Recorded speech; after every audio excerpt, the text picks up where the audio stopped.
আপনারা জানেন যে গতকালকে আমি দীর্ঘ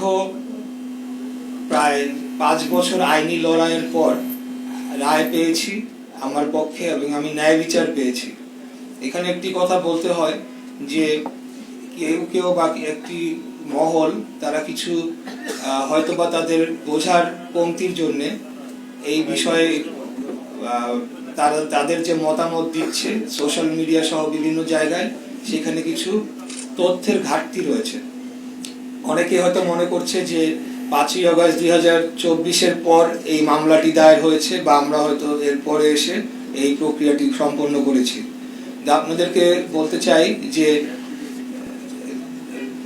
স্থানীয় সরকার নির্বাচনের আইন অনুযায়ী নির্বাচন হওয়ার পরবর্তী ৩০ দিনের মধ্যে অভিযোগ করতে হয় এবং সেই ৩০ দিনের মধ্যেই মামলাটি করা হয়েছিল এবং পরবর্তী ১৮০ দিনের মধ্যে এই মামলাটি নিষ্পত্তি হওয়ার আইনি বিধান থাকলেও এখানে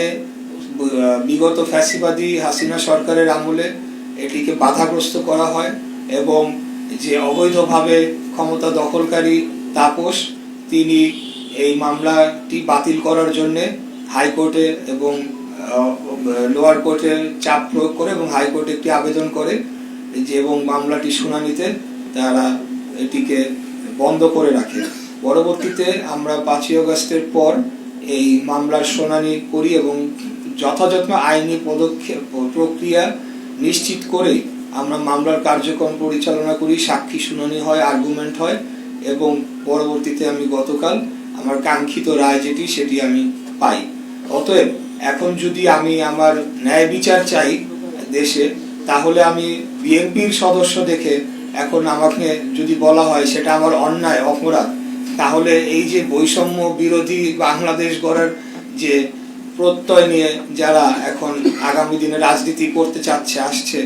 বা অন্যান্য কোনো গোষ্ঠী, তারা যদি আমার প্রতি বৈষম্য করে,